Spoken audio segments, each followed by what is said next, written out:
हुई हैं और उसी के नतीजे में आज जो खदशात हैं, जो नेशनल कंसेंसस नहीं हो सका है, ये उसी का बैकड्रॉप है कि क्योंकि गवर्नमेंट ने जो 2 साल किया है उसके बाद दूध का जला छाछ भी फूंक फूंक कर पीता है।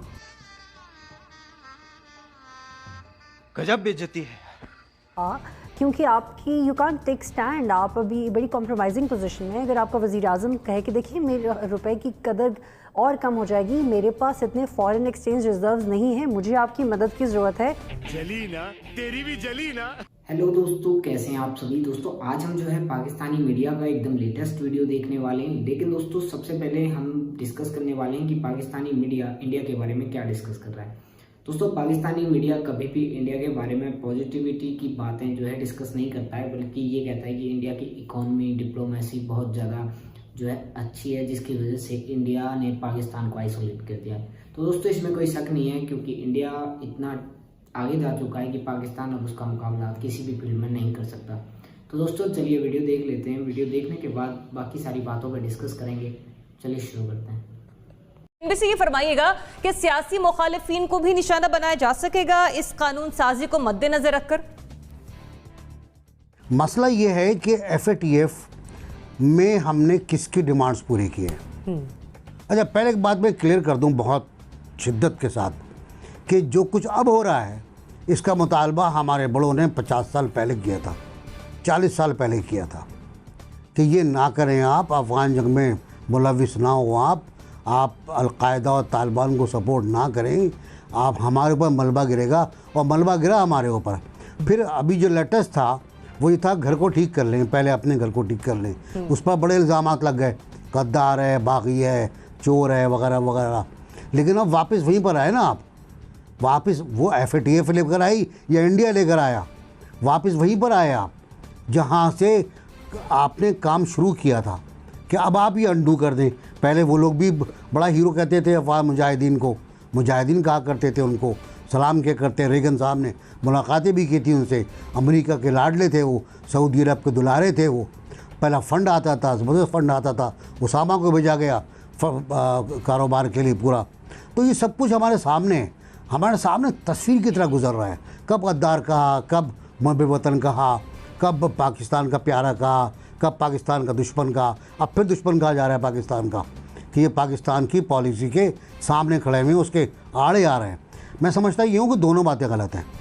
हमें अपनी इस्लाह करनी चाहिए थी, बहुत पहले करनी चाहिए थी। हमें अपने आप को ठीक करना चाहिए था, हमें अपने मुआशरे में तशद्दुद को रोकना चाहिए था, क्लाशनकोफ कल्चर को रोकना चाहिए था, ड्रग्स को रोकना चाहिए था। हम नहीं कर पाया, हम शर्मिंदा हैं, हम नाकाम हैं। हमने आवाज़ भी उठाई तो हमें पकड़ लिया गया, हमें गिरफ्तार कर लिया गया, जो मुस्तकबिल के लिए कानून साजी की गई है, now come to the point, जो मुस्तकबिल के लिए कानून साजी की गई है, जो ऑपोजिशन के मुझे नहीं पता मुस्तकबिल में और क्या जरिया मुझे नहीं पता। छोड़ें अपोजिशन को, बहुत छोटी बात है। मैं मुल्क की बात कर रहा हूँ कि मुझे नहीं पता कि आने वाले वक्त में और क्या मुतालबात होंगे। मुझे बिल्कुल नहीं पता कि आने वाले वक्त में हमारा इक़्तिदार आला किस हद तक और FATF हासिल करेगी। क्या हम FATF की आड़ में ऐसे काम कर रहे हैं जो FATF हमसे नहीं कह रही? ये भी बड़ा सवाल है, इसका जवाब भी चाहिए और हुकूमत को जवाब देना पड़ेगा। ये जनरल साहब, ये FATF के मामले पर कानून साजी सिर्फ हुकूमत के लिए डू एंड डाई वाली सिचुएशन नहीं थी, बल्कि हर पाकिस्तानी के लिए है, क्योंकि इससे हमारी इक्तिसादी तरक्की वाबस्ता है।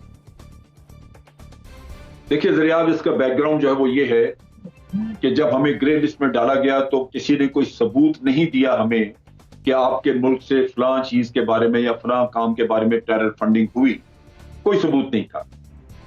ये एक प्रोपेगेंडा जो भारत लेके चला और जितने उसने फॉल्स फ्लैग ऑपरेशंस किए उनका वो मलबा डालता रहा पाकिस्तान पे, और हर आने जाने वाले से वो एक जॉइंट कम्युनिके इशू करवाता रहा, जो भी उन्होंने अमेरिकन से भी करवाया है कि पाकिस्तान हमारे खिलाफ ये टेररिज्म बंद करे, टेरर फंडिंग कर रहे हैं, ये कर रहे हैं।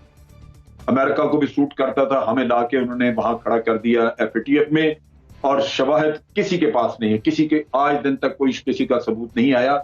नतीजा ये कि आप किसी का ट्रायल भी नहीं कर सकते। अब इन हालात में जब आपको वहां पे उन्होंने रखा, 27 पॉइंट आपके सामने रख दिए, 2 साल का वक्त गुजर गया, हम पूरे पे उन पे अमल नहीं कर सके।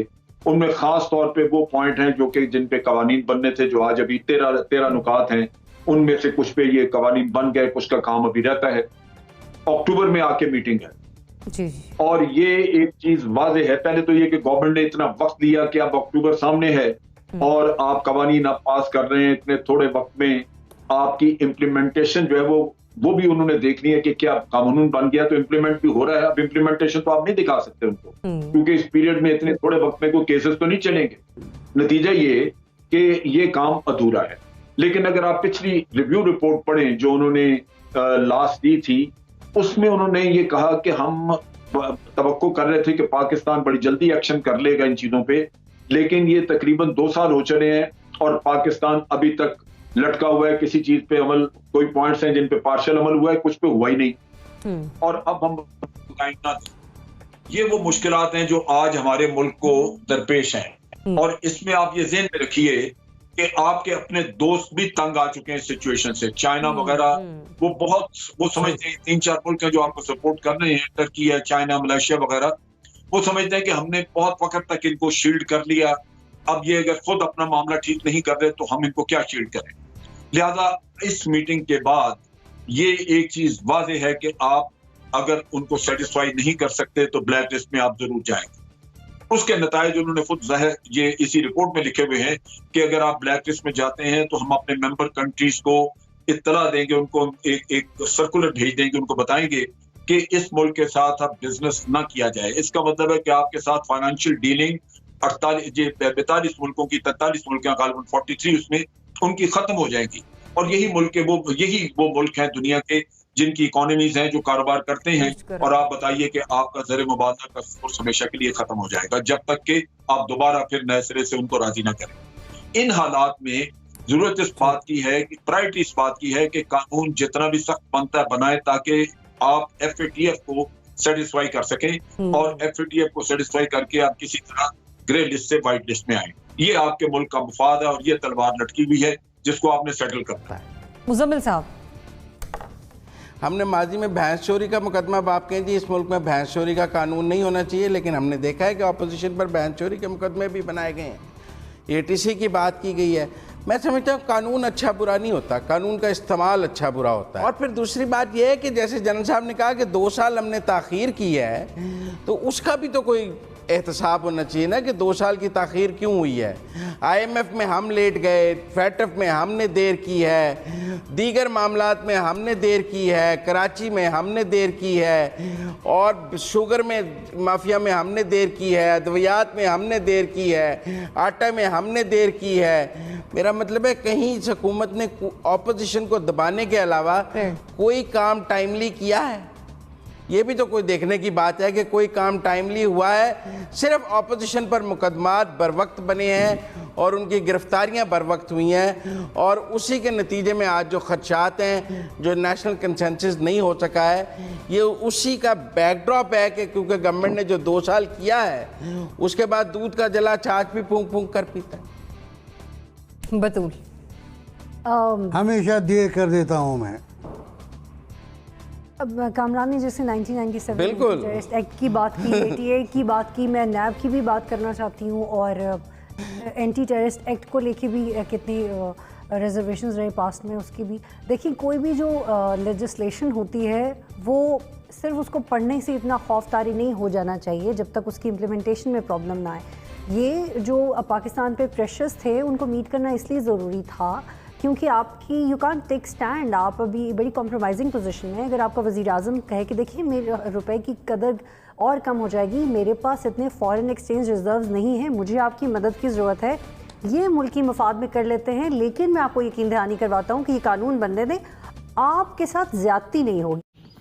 नमस्कार दोस्तों, वीडियो आपने देख ही लिया है। दोस्तों सबसे पहले एक रिक्वेस्ट करना चाहूँगा कि आप जो ये वीडियोस देखते हैं पाकिस्तानी मीडिया के, इनको बहुत सारे इंडियन यूट्यूबर्स ही बनाते हैं, तो मैं आप सभी से रिक्वेस्ट करना चाहूँगा कि आप उन लोगों का हौसला बढ़ाएं, कमेंट करें, उनके वीडियोस को लाइक करें, ताकि वो लोग आपको ऐसे ही बहुत सारे वीडियोस और दिखा सकें और ला सकें। दूसरा दोस्तों, इंडिया में बैठ के इंडिया के लिए काम कर रहे होते हैं, इंडिया के लिए डिप्लोमेसी का एक प्लेटफॉर्म तैयार करते हैं जिससे इंडिया आगे बढ़ सके।